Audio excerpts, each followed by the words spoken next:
Dear Miles Hammond, the Murder Club is to hold a dinner at Beltring's restaurant in Soho on Friday next at 8:30 p.m. Our speaker will be Chief Superintendent Hadley to tell us the story of an intriguing and unsolved mystery which I think might interest you. I realize you're not a member of the club. Perhaps you'd care to come along as my guest. Dear Dr. Fell, thanks for your invitation, which I have much pleasure in accepting. As I probably told you, I shall be in town later this week interviewing applicants for a secretarial post, so it'll suit me very well. After a lifetime study of the history of crime, my late uncle has bequeathed his library to me, and I have now acquired a house full of sinister and bloodthirsty tales, so the Murder Club will be an appropriate meeting place.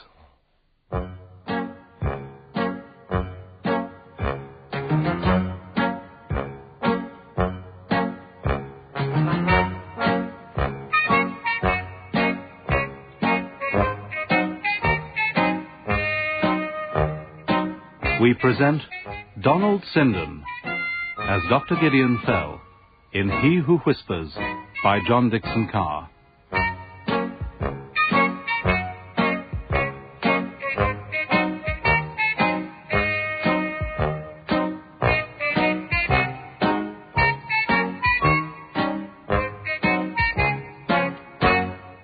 Notes made by me, Gideon Fell, June the 18th, 1937, concerning a particularly cruel and horrific murder, a crime so evil and so shocking it seemed to be literally inhuman. And when Miles Hammond arrived at Beltring's restaurant, he too was in for a shock.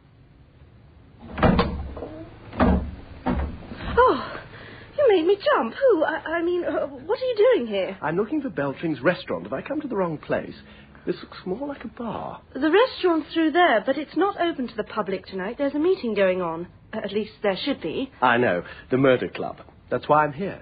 Oh, really? So am I. Perhaps we should introduce ourselves. I'm Barbara Morell. Who are you? Miles Hammond. How do you do? Hammond? You're not a member of the club, are you? No, I'm a guest of Dr. Gideon Fell. Oh, that's funny. So am I. But the weird part is, not a single member has turned up tonight. The whole club seems to have disappeared. Disappeared? There's no one here except you and me, and a policeman called Hadley. Frederic, the head waiter, is absolutely frantic. And now Oh, Frederic. Oui, mademoiselle. What's happening? Don't tell me the policeman's disappeared as well. The chief superintendent is using the telephone. He is trying to call the president of the club, but I think he is having some difficulty. What are you laughing at? I was just thinking this would make a real scoop for some lucky reporter. On the night of the Murder Club meeting, all the members are found sitting quietly at home with knives in their backs. That's not funny. You're not a journalist, are you? No, why? I thought not. Then you've been reading too many detective stories.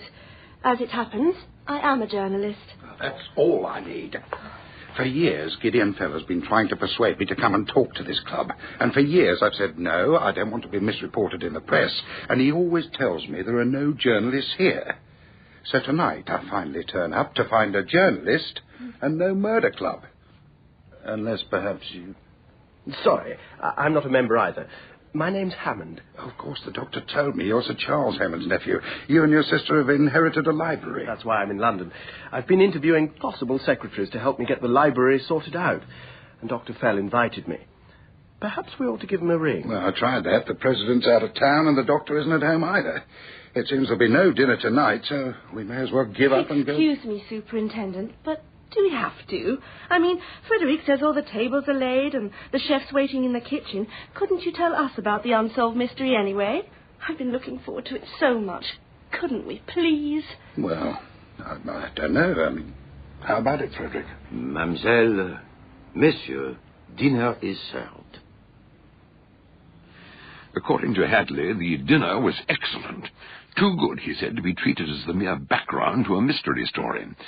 Or perhaps he was afraid the details might spoil their appetites. But at last, over coffee, he began the strange tale of the Brooke family. Although they were typically English, they lived in France, not far from Chartres. Mr. Brooke owned a tannery on the outskirts of the city, producing a high-quality leather. As Hadley explained, he met them by chance 6 years ago while he was on holiday. Yes, I'd only been there a few days.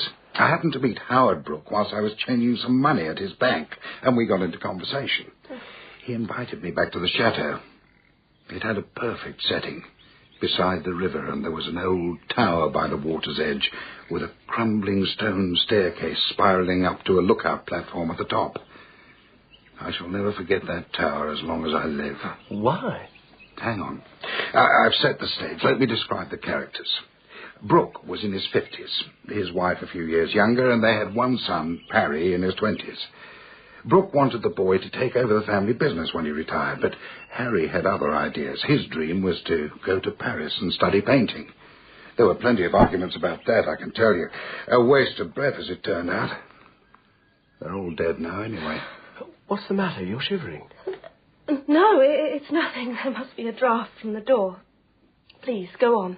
But still, they seemed to be happy enough until... Until? A newcomer arrived from England. Howard Brooke's personal secretary, Miss Fay Seaton. Fay Seaton? What was she like? Very intelligent and very beautiful. Of course, Harry fell for her and asked her to marry him. At first she refused him, but he was very determined, and presently she changed her mind. His parents weren't any too pleased about that. Perhaps they wanted someone better for their son. No, it wasn't that. Look, here's a photo of her. Though black and white doesn't do her justice, she had hazel eyes, a creamy complexion, and auburn hair. Now, tell me, can you see anything wrong in that face? What do you mean, wrong? Well, there were certain rumours. Some people believed she was dangerous. In spite of that, Harry and Fay announced their engagement. And that was when Mrs. Brooke phoned my hotel and begged me to come at once. She was afraid something terrible was about to happen. When I got there, she told me her husband was desperate to put a stop to the marriage. So desperate, he'd drawn £2,000 from the bank. He was about to have a showdown with the girl and try to buy her off. Just because of some stupid gossip? No, it wasn't only gossip. A family at a neighbouring farm had a 15-year-old son, and apparently he and the young woman were... But anyhow, Brooke had arranged to meet Fay at the top of the old tower. Where was Harry during all this? Mrs. Brooke said he was in his room writing letters, but when I got to the tower, Fay was in the doorway looking very pale. She was obviously upset. Oh, why? What was wrong? She told me Harry and his father were both up above. She'd heard them having a furious argument. Then she brushed past me and disappeared into the woods. What did you do? I climbed the corkscrew staircase as fast as I could and found them at the top of the tower. Brooke was wearing a raincoat. It looked as if a storm was about to break. He had a bulging briefcase propped up against the parapet beside his walking stick, and they were both talking at once, so angrily they didn't notice me at first. That must have been an awkward moment. When Howard saw me, he pulled himself together and said he was waiting for his secretary. They had some business to discuss and sent us both away. Harry went with you? Well, we had no alternative. By the time we got down the stairs, it had started to rain. We sheltered under the arch of the doorway, waiting for it to stop, and then... Go on. We heard a heavy thud, echoing down the stairwell. When we got to the roof, Brooke was lying face down, the back of his raincoat oozing blood from a stab wound below his left shoulder. His walking stick was in two pieces. I hadn't realized it was actually a sword stick, and there were blood stains on the blade. But the briefcase containing the £2,000 had vanished into thin air. What did you do? We eased him into a sitting position, and Harry gasped, "Dad, who was it? Who did this?" The old man opened his mouth and tried to speak, but he was too far gone. He died in his son's arms a few minutes later. But who killed him? Was it Fay Seaton? I told you. I saw her leave the tower 10 minutes earlier. Howard Brooke had been alone up there. Are you trying to tell us the crime was committed by some supernatural creature floating through the air? Look, it's strange you should say that. You're not the first person to suggest it.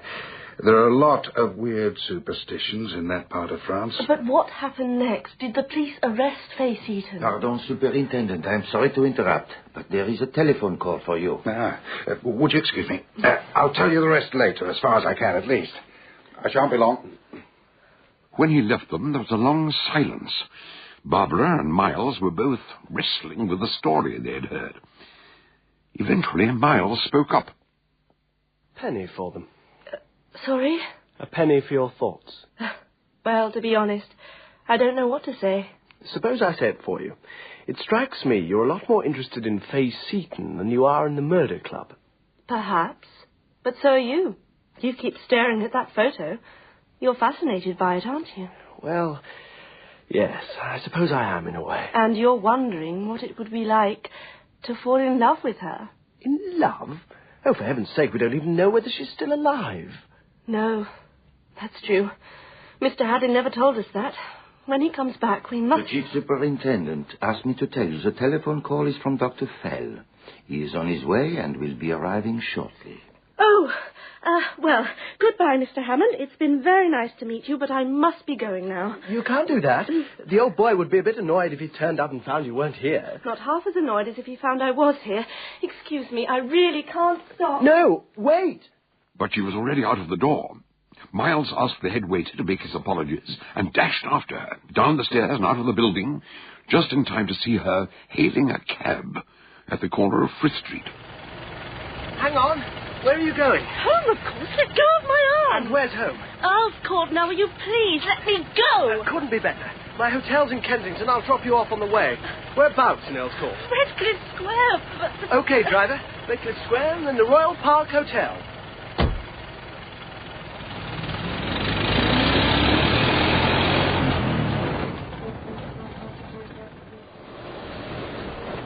We can't both rush off like this. It's terribly rude. Don't worry. When I get in, I'll ring up and explain. Explain? What is there to explain? I was hoping you'd tell me. After all, you arranged all this, didn't you? I don't know. What do you mean? Somehow you cancelled that dinner tonight. You put all the guests off except Hadley, because you wanted to hear the story about Fay Seton alone, right? Right. I found out the members' names and addresses and rang them all, pretending I was Dr. Fell's secretary, and said the dinner had been postponed. Then I rang Dr. Fell as the president's secretary and told him the same thing. But surely the doctor must have recognised your voice. I don't even know Dr. Fell. I lied about that too. But why, for heaven's sake? Oh, it's too complicated now, but how long are you staying in town? If we could meet, tomorrow, perhaps, I could explain. Sorry, I have to go back to the country in the morning. My sister and her fiancé are coming up to do some shopping, and I'm going back on the train with them. But I'll be in London at the weekend. So we can meet then? Yes. I'd like that. After Miles dropped Miss Morell off at Earl's Court, he went on to the Royal Park Hotel. But when he asked the desk clerk for his key... Good evening, sir. I have a message for you. Oh, what's that? Let me see. Here it is. A young lady telephoned earlier. She said you'd applied to an employment agency for a librarian to do some cataloguing. I did. They promised to send someone at 4 o'clock. I waited until nearly 7, but she never turned up, so Oh, she was very sorry. She'd been held up. She wondered if you could see her tomorrow morning instead. Yes, I think I can manage that. Did she leave a name? Yes, sir. The name is Seton. Miss Fay Seton. The following afternoon, Miles met his sister Marion and Steve, her fiancé, in the buffet at Waterloo Station. He'd allowed plenty of time before they caught the train, because he had something to tell them. I'm sorry, Miles. I don't understand. Who is this Miss Seton? I've never heard of her. Nor have I. Perhaps it would be easier if you began at the beginning, old man. Very well. 6 years ago in France, she was involved in a murder case. Local people had accused her of immoral behaviour, and then her employer was found dead in mysterious circumstances. Really? Well, I'm sure that's very interesting, but why are you telling us? Because I met her this morning. I've engaged her to come to Greywood with us, to catalogue the books. You're not serious. I really believe he is. What made you do a thing like that? I don't know. I've made up my mind to have nothing to do with her. Then she told me she had trained as a librarian. No wonder Hadley at the murder club gave me an odd look when I said I needed someone to sort out the library. Did you say the murder club? Yes, that's when I first met her. Superintendent Hadley was involved in the case at the time. This morning I met her and, well, now I've hired her, so she'll be travelling down with us. I thought I should tell you first. Well, thanks, but as I suppose she spun you a heart-rending story and played on your sympathy. Look, I'm trying to tell you far from it. She doesn't even know I've heard about the murder. We simply talked about the job, that's all. Will somebody please listen? That's right, darling. Try and make him see sense. No, Miles must do whatever he thinks is right. But the thing is, I'm not coming down to Greywood this evening. What? I thought you said... Well, I kept trying to tell you in the taxi, but you never listened. There's a crisis at the office, and I can't leave things in a mess. We'll get it sorted out tonight, and then I'll come down first thing tomorrow. Sorry, but needs must. Oh, well... What time train? I'll catch the 7:30. And don't you dare mess about with the kitchen boiler. I know it's little Wade. Yes, all right. But I want to hear some more about this girl. Tell me about her. I think you'll like her, but you won't mention any of this, will you? Don't say anything that might bring up the past. She's been through a very bad time. Oh, of course. Actually, I'm rather glad she'll be there to help me get the house straight. You know, I think I'll let her have my bedroom. The guest room needs a spring clean, and I can sleep in the garden room. Oh, I've always thought it must be lovely to wake up and walk straight out. There you go. You ask Miles to tell us about the girl, and then you never let him get a word in edgeways. Oh, sorry. Go on. Tell us about her. I'll try.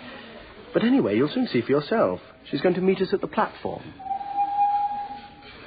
I wish I'd been there when Miles introduced Fay to Marion.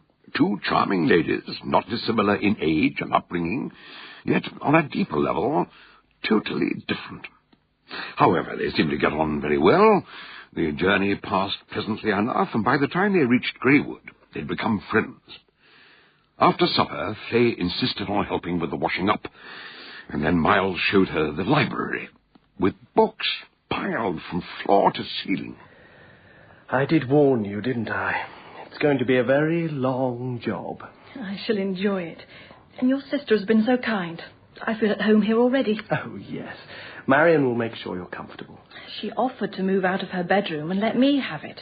But I said I wouldn't dream of it. I'd sooner be on the ground floor anyway. Oh? Why is that? Oh, no special reason. I just feel more comfortable. And the garden's so lovely, and the air smells so good. Yes, you'll notice the difference, coming from London. You'll sleep like a log tonight. I hope so. Why? Do you find it difficult to sleep? Sometimes. Mind you, it can be awkward. A friend of my uncle coming down by car actually fell asleep at the wheel, ran smack into a tree. Luckily, he wasn't badly hurt, but it could have been very nasty. Yes. That's how Harry Brooke was killed, in a car crash. What? You know all about me, don't you? I suppose Marion told you. I asked her not to. She didn't say it in so many words, but she hinted. I just wanted to tell you how grateful I am for giving me this job. I was nearly sent to the guillotine for Mr. Brooke's murder. But how did you get to hear about it?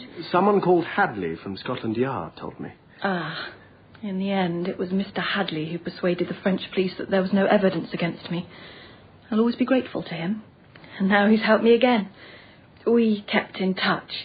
And when he heard through Dr. Fell that you were looking for someone to catalogue a library, he suggested I should apply for the job. I see. I never realised. Of course. But I don't want there to be any secrets between us. And I didn't kill Mr. Brooke. I'm sure you didn't. Harry and I were going to be married until someone started spreading nasty rumours about me. I think Mr. Brooke got some anonymous letters. He asked me to meet him privately at the tower. I didn't know he'd been to the bank and drawn out £2,000 to bribe me. Harry didn't know that either. He'd been up in his room, writing a letter. He wrote every week to Jim Morrell, an old friend from England. Morrell? No relation to Barbara Morrell, by any chance? Oh, I've no idea. Harry never mentioned her. Why? It doesn't matter. Sorry I interrupted. Please, go on. Well, I thought Harry was still in his room. But when I reached the tower, I heard him and his father up above, quarrelling. That must have been when you met Hadley in the doorway. Yes. I didn't want to get involved in a family row, so I went for a walk through the woods. I didn't find out what had happened until I came back to the house about an hour later, and Harry came out to meet me saying that someone had killed his father. It wasn't me. You do believe that, don't you? Of course. Anyway, eventually the police decided it was suicide. Suicide? Mr. Brooke's fingerprints were the only ones on the sword stick. You know about the sword stick? Yes. The police surgeon said it would have been almost impossible from the position of the wound. But there was no other evidence, so they had to let me go. But what about the briefcase full of money? Hadley said it had disappeared. They thought in his struggle Mr. Brooke had knocked it over the parapet into the river. It was never found. The whole business created a sensation. And then Harry was killed in the car crash, and a month later Mrs. Brooke died too. She was so heartbroken. They said she died of grief. Do you two have any idea what time it is? Marion, for goodness sake. Oh, I'm sorry. It was my fault. I hadn't realised it was so late, and I want to start work early tomorrow. But before I go to bed, I've got a little something for you, Marion, to thank you for being so kind and welcoming. Oh, heavens. You don't have to do that. But I want to. It won't take a moment. It's in my suitcase. I'll go and get it now before I start unpacking. Well, I must say, she's behaving like the perfect guest. But you still don't like her, do you? I never said that. I do like her, only... Only what? There's something about her. I can't explain it. I just feel you should be careful, very careful. Listen, I have no personal interest in Fleigh Seaton, if that's what you're worried about. I'm interested in an unsolved mystery, that's all. Yes, that's the part that worries me. All that nonsense about murderous demons floating through the air. I'll believe it when I see one, that's all I can say. And suppose you did see one, what would you do? A sinister face floating outside my window. Oh, I'd probably take a pot shot at it with my revolver. Steve insists I have some sort of protection whenever I'm alone here, so he... Hello. What's that? A car at this time of night? Who on earth? It's the taxi from the village. There's someone getting out. Good Lord. Who is it? An old friend of mine, Dr. Gideon Fell. I apologized twice for my arrival, since I was not only extremely late, but also uninvited. Marion Hammond offered to make up a bed for me, but I told her that I would be returning to London by the last train. The cab driver had agreed to wait until I was ready to go back to the station. I could see Marion was very tired, and she admitted she was feeling drowsy. Then she said good night and went up to bed. Naturally, Miles wanted to know the reason for my unexpected arrival. And when I explained that Hadley had telephoned me late that afternoon to tell me about the mysterious events at the murder club, he decided that we both needed a drink. Don't drown it. How's that? That's splendid. Oh, very good health. Yep, that's better. Now, would you mind telling me what all this is about? Not at all. I'm very glad to have had the opportunity to meet your sister. Charming young lady. Yes, she is. But I don't imagine you came all this way just to compliment me on my relatives. Not entirely, no. I admit there is another member of this household who arouses my curiosity. You mean Fleigh Seaton? I do indeed. How did you know she was here? Well, let's say I thought it was highly probable. You're employing her as your librarian, I presume? Yes. What's wrong with that? Miss Barbara Morell also telephoned me today to apologize for upsetting our arrangements last night. And to tell me Fleigh Seaton was in London. She even had her address. And now Fleigh is here, under your roof. I must see her. There's one particular question I have to put to her. And I must also warn you that... Oh, for heaven's sake, not you two. Look, I've already talked to her about Howard Brooks' murder. She told me she didn't kill him, and I believe her. Did she also tell you that after the inquest, a mob of local farmhands were threatening to lynch her? What? I know there were vague rumours about her carrying on with some local... The rumours were not vague. Young Pierre Freneck had been ill. In his delirium, he had a nightmare. He dreamed he saw a white face floating outside his attic window. But next morning, when his father woke the boy, he saw tooth marks on his throat, where the blood... That's ridiculous. They actually believed that Fleigh was... They believed in vampires, in the undead. Those were the accusations made in the anonymous letters sent to Howard Brooke. That was why he tried to break his son's engagement and buy her off. And that is why he died. Are you telling me you believe that vampires exist? I certainly believe in the existence of evil, which is why I warn you to be on your guard. Evil forces have struck once, they could strike again. So, before I leave tonight... You're not leaving. We'll talk about this in daylight and let a little sanity into it. And tomorrow morning, when Marion hears the rest of the story... You've already told your sister about it. Oh, of course. In fact, I asked her what she would do if she met a supernatural horror floating in midair. And what did she say? She said she'd probably fire a revolver at it. Anyhow, this question you've got to put to Fay. If it's really important, I'll go and fetch her. What? Dear God! Marion! When Miles switched on the light, we found Marion Hammond in her bed. In her hand was a small revolver. Her eyes were glassy and unblinking, her face chalk white. On the bedside table was a photograph of Marion with her fiancé. Happy and carefree, very different from the helpless woman who lay before us. I put my hand to her wrist, hoping to feel a pulse. Well, is she... It's very faint, but her heart is still beating. She needs fresh air. Open the window. Yes, I noticed that strong perfume as soon as we came in. Now, there's an open bottle on the dressing table. Look at this. A bullet hole through the glass. What do you think she saw outside her window? Never mind that. Is there a local doctor? Yes, Dr. Gilpin in the village. It was lucky I'd kept the taxi waiting. Within 10 minutes, the doctor was at Marion's bedside, and with his help, she began to regain consciousness. In the meantime, Miles had gone in search of Fay Seaton. He found her out in the moonlight in a grey dressing gown, wandering through the garden like a ghost. I heard a shot. What happened? We're not sure. Marion was unconscious with the gun in her hand. I thought she was dead at first. Yes, I know. You know? I'd been asleep, but the shot woke me. I heard you go upstairs, so I slipped on my dressing gown and ran up after you. The bedroom door was open, and when I looked in, I saw... Well, you know what I saw. You're still trembling. I should have run upstairs. I have a weak heart. But I never stopped to think, and then when I saw her... What happened? I still don't understand. Nor do we.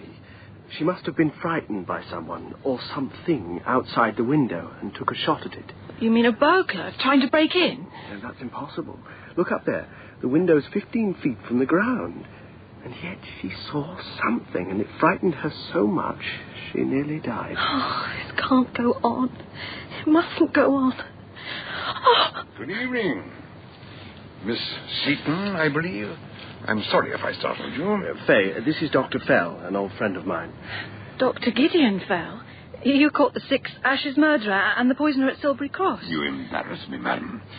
Let's say I'm an old buffer with an unfortunate habit of getting mixed up in murders. How is Marion? Dr. Gilpin says she'll recover, but it was a near thing. I understand that you were the last person to speak to Miss Hammond before she lost consciousness. I was? Miles told me that you were going to give her a present of some kind. Oh, that was nothing. Just some French perfume. I thought she might like it. She did indeed. We found it already open on her dressing table. But during your conversation, she didn't appear to be nervous or apprehensive about anything. No, not at all. Hello there. I wonder where you've got to. Dr. Gilpin. May I introduce Miss Seaton? She's also staying here. How do you do? Please, tell me, how is Miss Hammond? Well, I'm glad to say she's out of danger, though she needs a rest for a day or two. I'll look in again tomorrow morning to see how she's getting on. I don't imagine anyone slept very well that night. I know I didn't. But by daylight next morning, everything seemed to be getting back to normal. Until the telephone rang. Hello? May I speak to Miles Hammond? My name is Barbara Morell, and... Barbara, that's amazing. I was going to try and get in touch with you. Were you? Why? It's rather complicated, but listen, if I come up to town today, could I possibly see you? Yes, I suppose so. There's a train at 9:50. It takes about 2 hours. Where would be a good place to meet? I'll be at Waterloo to meet your train. Terrific. I can't go into it all now, but... Well, there was a very nasty business here last night. Hang on, I think there's someone... Dr. Gilpin, is that you? No, it's me. Morning. Steve, come in. I'm on the phone, but I won't be a moment. Sorry, where was I? You said something about last night. Yes. Something happened in my sister's room that seems beyond belief. Look, we'll talk later. All right. I'll see you at midday. Yes, I'll be there. Bye. What was all that about? It's all right. Nothing to worry about now, though Marion was in a pretty bad way, but she's okay. Marion? Why? What's happened? Someone or something got into her room and scared her half to death. But the doctor says she's going to be... Oh, my God. It was that damned librarian, I suppose. What do you mean? When you told us about her, I had a sort of premonition. Some people stir up trouble wherever they go. Where's Marion now? Up in her room, still asleep. I must see her. Sorry. It's my fault entirely. Let me introduce you. Steve Curtis, Marion's fiancé, Dr. Fell. Yes, of course. You started all this. You and your damned murder club. Sorry about that. I just told him about Marion. He's very upset, naturally. Yeah, of course. It's my fault. I brought Fay Seaton here. You heard what he said. Some people stir up trouble wherever they go. Yes, I heard. But before you blame yourself, hadn't we better be sure that Miss Seaton is the troublemaker? I don't understand. And last night you asked me if I believed in vampires. Well, I might possibly accept a vampire who materialized in broad daylight and killed with a sword stick, but I could never believe in a vampire who pinched a briefcase with 2,000 pounds in it. Never mind all that. What about last night? Whatever it was that terrified Marion... Yes, that was different. That was the real touch of Satan. But those two events, the murder at the tower and the frightening of your sister, are connected. I don't know how or why. I propose to question Miss Seaton, though I fear it won't do much good. The best thing will be for you to get in touch with Barbara Morell. I am in touch with her. She rang me a few minutes ago, and I've arranged to go up to town and meet her later on. Have you, by Jove? Well, now we're getting somewhere. Did you ask her about Jim Morell? No, but I'm going to see her. Good morning, Mr. Hammond. Dr. Fell. Good morning. Good morning. Before I go up to see the patient, I wonder if I might have a word. Of course. Would you say your sister was a highly strung, nervous type of person? No, not at all. No, I thought not. And she doesn't suffer at all from what you might call hallucinations? Oh, good Lord, no. What gave you that idea? Well, last night she kept muttering about someone who whispered in her ear. It distressed her very much. Oh, whispered? But surely a whisper... Quite. It struck me as very odd. She kept referring to it again and again. Well, perhaps this morning she'll be able to clarify it a little. Oh, and when I've seen her, I'd like to see the other lady, Miss Seaton. Last night she looked alarmingly pale. Not as much blood colour as she should have. Anyway, we'll talk again later. Whispers? Dr. Fell, do you know the answer to all this? Alas, no. Except, of course, the vampire legend. Vampires again. What have they got to do with it? Nothing, probably, except that in folklore, the vampire whispers softly to her victims to put them in a trance. I seem to remember a story about Cagliostro. Who? Count Cagliostro, the 18th century wizard, prophet, alchemist. He gave a dinner party once and summoned the ghosts of 6 great men from the shadows to sit down to dine with 6 living guests. According to his biographer, at first conversation did not flow freely, which might be rather an understatement. He also attended another eerie party in London, at the Old King's Head in Soho. Oddly enough, not far from the restaurant where you met Barbara Morell. Oh, Lord. Oh, Bacchus. What's the matter? I think I got it. I know what frightened your sister, and it was done by design, by deliberate, brutal design. I'm going to find Miss Seaton, and this time I'm going to get the truth out of her. Mr. Curtis, we meet again. Come in, Steve. You've seen Marion. How is she? She's still a bit under the weather. Gilpin's with her now. By the way, Doctor, I'm sorry I lost my temper just now, that I'd had a bit of a shock. Yes, perfectly natural. I understand. Now, if you'll excuse me, I want to have that word with Miss Seaton. First door on the left. I wouldn't mind a few words with her myself. What the hell were you thinking of, bringing her into this house? Pull yourself together. Marion's going to be all right. Well, no thanks to you. You don't give a damn about your sister, do you? All you care about is that infernal little slut you picked up out of the gutter. For God's sake, calm down. What's wrong with you? I'm sorry. I shouldn't have said that. I don't know what came over me. I'm going for a walk. Maybe the fresh air will clear my head. By the by, what's Dr. Fell doing here, anyway? And what does he want with your precious librarian? He's simply trying to find out what's going on. Unfortunately, I was too late.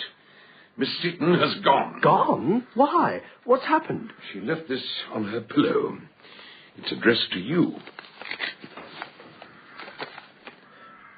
Dear Mr. Hammond, I'm afraid I have to go up to London on an urgent matter that needs my attention. Perhaps it's just as well I kept on my little room in town. And a briefcase might be useful, too. But don't worry, I shall return before nightfall. I should have guessed. Presumably she'll be going to London by train. I suppose so. There's the 9:50. That's the one I meant to take to meet Barbara. They must have caught the bus at the end of the lane a few minutes ago. Ring for a taxi. You've got to be on that train. I warn you here and now, if that young woman carries out her plan, something damnable is going to happen. You must catch that train. You'd better go up and say goodbye to Marion before you leave. I'll ring for a cab, don't worry.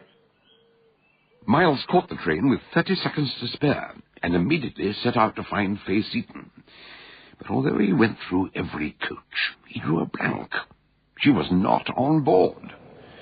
When he reached Waterloo, Barbara Morell was waiting for him at the barrier. Hello. Did you have a good journey? No, I didn't. I mean, thank you for coming to meet me, but, oh, Lord, everything's gone wrong. What do you mean? We thought Fay would be on the train. Dr. Fell said I had to find her. Everything depended on it, and now I don't know what to do because she wasn't on it. But she was. I saw her just now. She came through the barrier about a half a minute before you did. That's impossible. I searched the whole train. Hey, I thought you'd ever met her. How did you recognize her? From the photo Mr. Happy showed us, remember? Oh, yes, of course. Which way did she go? I've no idea. There were so many people about her. Hang on. Dr. Fell said you knew her address. Yes. She lives in Camden Town, 5 Bolsover Place. What's the quickest way to get there? By underground. Right. What are we waiting for? I don't want to keep pestering you with questions, but what's so urgent about finding her? Does the name Jim Morell mean anything to you? Of course. He's my brother, but you can't possibly connect Jim with any of this. He's in Canada. He's been living there for years. How did you hear his name? Fay Seaton said Harry Brooke used to write to him. Oh, yes. Jim knew that unspeakable swine. But I thought everyone seemed to like Harry. Oh, yes. Good old Harry. Jolly good chap. Only I know a few things about Harry Brooke and about Fay Seaton. Now, look, I don't care what you say. I happen to believe in Fay Seaton. Everyone thinks I'm mad. You weren't the only person who warned me against her. I did nothing of the sort. I wasn't trying to warn you. I was hoping you might be able to help her. I only wish I could, but... Fay Seaton is the most terribly wronged person I ever heard of. As for those things she was accused of, the immorality, the absurd superstitions, they were a deliberate frame-up from start to finish. I felt that all along. But who'd want to do anything so... Harry, of course. That charming young man was a cruel, ruthless devil determined to get his own way. Hello, this is Camden Town, quick. But it was too late. Absorbed in conversation, they'd missed their stop and had to travel on to Kentish Town. As they walked back, Barbara filled in the details. You know Harry was set on becoming a painter in spite of his parents' wishes? Yes, but what's that got to do with anything? It had to do with everything. He was afraid if he simply left home, they'd cut him off without a penny. So he had to devise a scheme that would force them to let him go. That's when Fay arrived on the scene and he pretended to fall in love with her. Pretended? At the same time, he started a whispering campaign against her. He even bribed a 15-year-old boy to scratch his own throat and tell some nightmare tale about vampires. And he sent his father anonymous letters, hinting at some terrible secrets in her past, so his parents would beg him to break off the engagement. The plan was he'd finally come to them, shedding crocodile tears, and say, "All right, if I give her up, will you send me to Paris for 2 years so I can try to forget her?" How do you know all this? He was so proud of his scheme, he couldn't resist writing to my brother and telling him how clever he'd been. And you knew about it at the time? No, that was 6 years ago, before Jim emigrated. Then one morning he was reading the paper and he said, "My God, old man Brooke's been killed." But he never told me what he knew about Harry. And a few months later he went to Canada. So how did you find out about Harry's plan? And Fay? After Jim left, I spring-cleaned his room. And I found all Harry's letters in the waste paper basket. I shouldn't have read them, but I did. And I kept this one. I always carry it with me. Look, it's the last letter Harry sent to Jim, the day his father died. His writing's awful. Let me read you the last page. Go on. Here we are. "Something terrible has just happened. Someone killed Dad. He was alone at the top of the tower, but someone stabbed him. God knows how. Must get this in the post quickly. For God's sake, don't tell anyone what I've been telling you. If Fay went mad and killed the old boy, I don't want anyone to know I've been spreading gossip about her. It wouldn't look good. I never meant anything like this to happen. Yours in haste, H.B. So she isn't guilty. She isn't guilty of anything, and yet somehow or other she believes she's damned forever. I'm certain of that. What's worse, she's in danger. We must find her before it's too late. Don't worry. Here we are. Number 5. As they entered the house, a stale, mildewy smell broke over them like a wave. A woman on the ground floor told them where to find Fay, and they climbed the steep, uncarpeted stairs to the second-floor landing. Who is it? Hello, Fleigh? What are you doing here? Did you follow me? I had to. You may be in danger. You startled me. Who's that with you? Hello, Miss Seaton. This is Barbara Morell, Jim Morell's sister. She's very anxious to meet you. In fact, He stopped short as he saw, lying on a side table, an old briefcase, dried and cracked, still bulging, but with the flap open.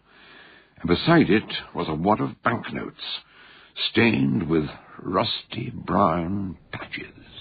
Oh, yes. They're bloodstains. Mr. Brooks' blood got on them when he... Fay, for God's sake. I shouldn't be here. I'm not needed. Miles, I'll leave you and Miss Seaton. No, please. Come in, both of you, and close the door. Thank you. And perhaps you'd switch the light on. I'll just draw the curtains. We don't want anyone across the street to spy on us. But the briefcase, the money, I don't understand. You can't be guilty. We have proof of that. The accusations against you are trumped up by Harry Brooke. Oh, yes. I've known that all along. Then why didn't you say so at the time? Because... Oh, what difference does it make now? What difference? But the damned briefcase. Is the rest of the money still there? Of course. I only stole it. I didn't spend any of it. I have no right to ask, but what else is inside it? Who's there? Superintendent Hadley, Metropolitan Police. Miss Morell, Mr. Hammond, good afternoon. And Miss Seaton. It's been a long time. Yes, it has. What are you doing here? I had a call from Dr. Fell. He told me what happened at Greywood last night and asked me to keep an eye on you. It's all right, Fay. The doctor's concerned for your safety. He's concerned for everyone's safety. He also asked me to put a question to you, Miss Seaton. I understand that last night, after you heard the shot, you went upstairs to Miss Hammond's room. You found Dr. Fell and Mr. Hammond already there. Then you turned and ran away. Apparently you saw something there which upset you very much. Did I? I don't remember. I'm afraid I find that difficult to believe. You saw something that shocked you so much you ran out of the house hardly knowing what you were doing. Why not tell us what you... At that instant, though no one touched the switch by the door, the light went out. With heavy curtains across the windows, they were plunged into darkness. The door opened, and something rushed into the room. What the hell? No, don't! Open the curtain! Fay, are you all right? It's gone. The briefcase. It's gone. I must get it back. Before Miles could stop her, she rushed past him, out of the door and down the stairs. In her headlong flight, she didn't notice the briefcase, which had been tossed aside on the landing.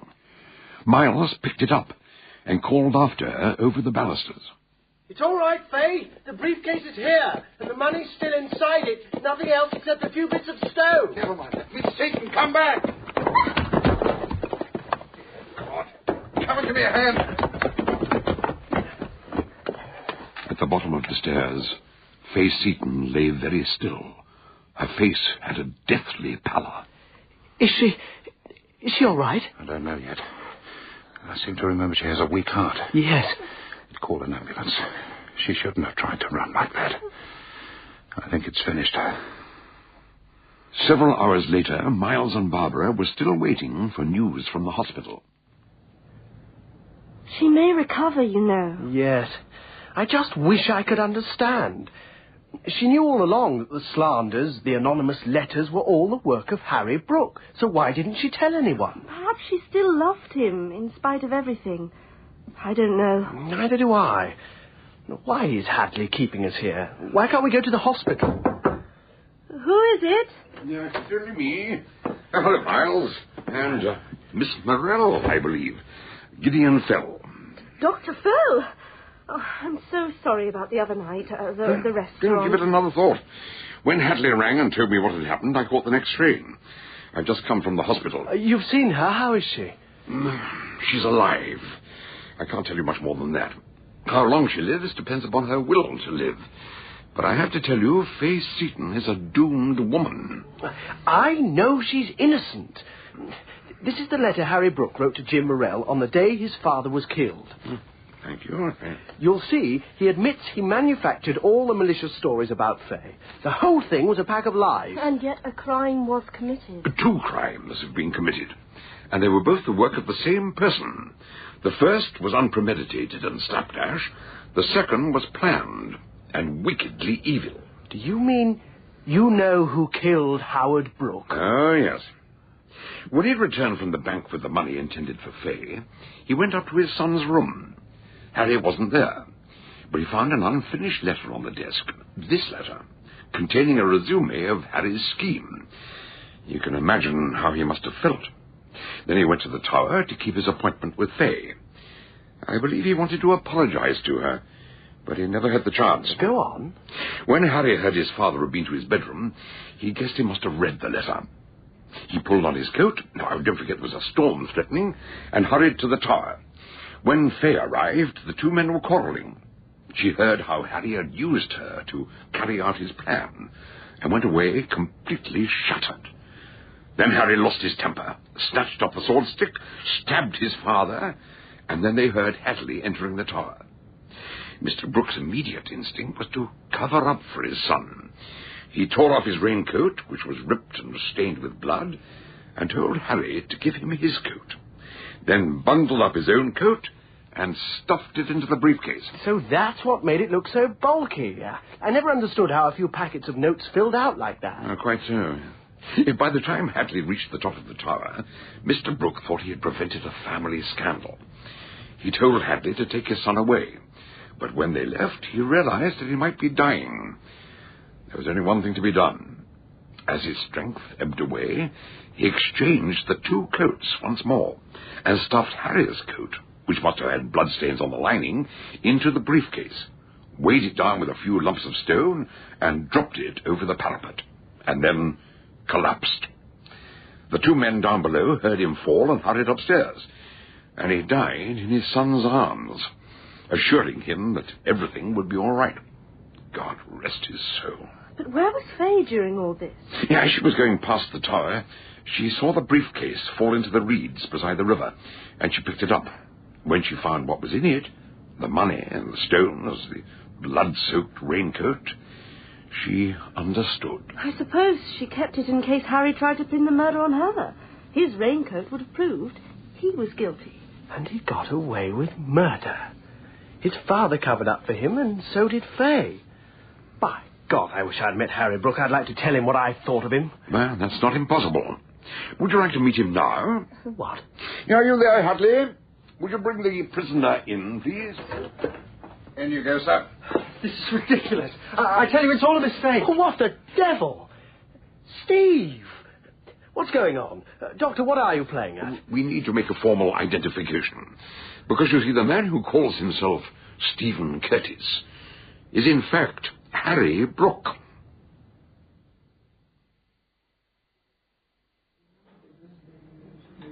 But, Doctor, I feel as if I'm here under false pretenses after what happened last time in this restaurant. I really don't deserve to be taken out to supper. Oh, not another word. After what you've been through today, it's the least I can do. I can't help thinking about Faye and what she's been through this weekend. Not just this weekend. For years she's gone through her own private hell. So, how did Harry Brooke become Steve Curtis? I suppose his death in a car crash was just another lie. But no, I think there was a car crash. Somewhere on a lonely French road, I think he found a wrecked car, and the driver, about his own age, dead. He realized it was a golden opportunity and assumed the clothes and papers and identity of the real Stephen Curtis. Well, it must have been a nasty moment for him when you announced that you'd hired Fleigh Seaton to come and work for you, Miles. No wonder he had a sudden crisis at the office. No, but I think he saw another possibility. Fleigh Seaton still had the evidence that proved he was a murderer. If she were disposed of, there'd be no one left to connect Stephen Curtis with Harry Brooke. You mean he was planning to kill her? Miles, you said something about your sister offering to give Fleigh her bedroom. Now, was Harry Brooke aware of that? Oh, yes. It was only when we got to Greywood that Fleigh said she'd prefer to sleep downstairs. So Harry didn't know that. When he arrived late that night, he expected to find Fleigh in Marian's room. He didn't turn on the light, but when he caught a whiff of perfume, a perfume that Fleigh had worn ever since her first visit to France, he remembered that. He planned a very skillful murder, but he got the wrong woman. It wasn't until the next morning that I began to suspect him. You were on the phone to Barbara, remember? Yes, I started to tell her what was going on. You said something happened in my sister's room that seems beyond belief. And that was when Harry, walked in, pretending he'd just arrived on the early train. And he heard what you said. When you rang off, you told him not to worry. Marian was going to be all right. I was outside, so I didn't see his face, but I heard him say, Marian. He was completely thunderstruck. I wondered why. He already knew something nasty had happened in her room. Who did he think it had happened to? Her great-aunt Agatha? Sorry to interrupt, but I still don't know what did happen in her room. What was it that frightened her so much? What had she seen? She didn't see anything. Well, she must have done. She fired a shot at it. Oh, no, she didn't. I was mystified at first, but sometime later, when we were discussing Cagliostro, I remembered how he was initiated into a secret society at the King's Head in Soho. He was blindfolded, given a pistol, then told to put it to his temple and pull the trigger, without knowing whether it was loaded or not. When he pulled the trigger, there was a thunderous explosion. But it wasn't loaded. Someone had fired a second gun just behind him. It was a cruel hoax. And Harry did that to Marian? While she was asleep, he put an unloaded pistol to her head and kept whispering to her, telling her that she was about to die. She didn't know he had another one loaded with a real bullet. Slowly, he squeezed the trigger. She heard the hammer moving slowly back. And then... Oh! I beg your pardon. I got carried away. But just imagine, what would a shot like that do to someone with a weak heart? After that, Harry slipped out of the house and lay low till the following morning. But, Doctor, when we rushed up to Marian's room, Fleigh followed us. The door was open and she looked in, and something she saw there terrified her. What was it? Cast your mind back. On the bedside table, there was a photograph of Marian and her fiancé. That's when Fleigh knew Harry was still alive, and she realized that the attack had been intended not for Marian, but for her. He had returned from nowhere to take her life. Which is why she ran away and why he decided to follow her to London. He was so helpful, wasn't he, Miles? He rang for a taxi, he even came to see you off. And as the train began to pull out, he jumped into another compartment. But I searched the whole train, looking for Fleigh. You were looking for a woman. No doubt he kept a newspaper in front of his face. You wouldn't have given him a second glance. But I never saw Fleigh either. I think I can explain that. If a train's really crowded, I have a quiet word with the guard. If you ask nicely, they sometimes let you travel in the guard's van. And of course Harry didn't know Fleigh's address, so he followed you two, hoping you'd lead him to her. And you did. She warned him in the note she left that she still had the incriminating briefcase in her possession, and he had to get it back. He pulled the switch in the fuse box on the landing, and he nearly got away with it. He chucked the briefcase. It was the raincoat he was after. He ran out of the house, still clutching it, slap bang into the office I'd left outside. I'd say Marian had a lucky escape. I hope you can explain that to her, Miles. Oh, yes. But Fleigh wasn't so lucky. As you said, Mr. Hadley, she's been through hell. And yet even now there's some quality in her that won't let her speak out to denounce the man she had once loved. She might only have a few months to live. She's sick at heart, without hope, but she... Excuse me. What's the matter? I'm going to her. Miles, don't be silly. You hardly know her. Whatever crazy plan you have in mind, it's bound to end in disaster. I don't care. I'm going to her. And for the second time, Miles Hammond left Beltring's restaurant, hurried down the stairs, and ran out into the night.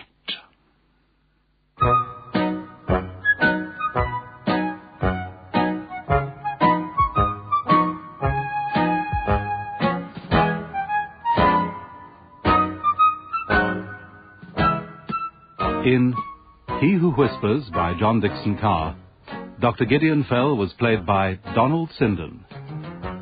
Chief Superintendent Hadley, John Hartley. Miles Hammond, Christopher Kellum. Barbara Morell, Gemma Saunders. Faye Seaton, Sarah Rice. Marion Hammond, Beth Chalmers. Steve Curtis, David Thorpe. Dr. Gilpin, Paul Gregory. Frederick, the head waiter, Gavin Muir. The hotel desk clerk, Tom George. He Who Whispers was dramatized for radio by Peter Ling and directed by Enid Williams.